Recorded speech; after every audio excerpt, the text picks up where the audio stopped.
বিড়ালের মতো 500 বছর বেঁচে থাকার কোনো লাভ নাই। সিংহের মতো 1 ঘন্টা বাঁচতে চাই। আমাদেরকে বলা হয় সাম্প্রদায়িক উস্কানিমূলক কথা নাকি আমি বলি। পত্রপত্রিকা দিছে না তারা সাম্প্রদায়িক উস্কানি কথা। সাম্প্রদায়িক উস্কানিমূলক কথা বলি, সেই জন্যই বোধহয় শত শত মুসলিম আমাদের কাছে এসে মুসলমান হয়। মানুষে আর বোকা বানানো যাবে না। যাবে কি? আর বোকা বানানো যাবে?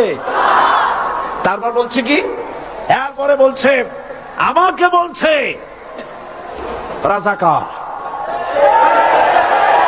শুনে রাখো চট্টগ্রামের লক্ষ লক্ষ জনতা, পার্লামেন্টে যখন আমাকে এই কথা বলা হয়েছিল, আমার পার্লামেন্টের কলিগ জাফরুল্লাহ চৌধুরী সাহেব বসে আছেন এখানে,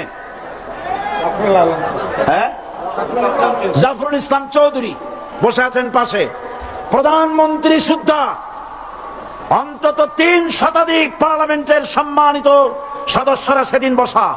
1997 সনের বাজেট বক্তৃতা যখন আমি করতেছিলাম, ডক্টর কুদরতে খোদা, নাম রাখছে কুদরতে খোদা, আসলে গজবে খোদা। এই লোকটি নাস্তিক।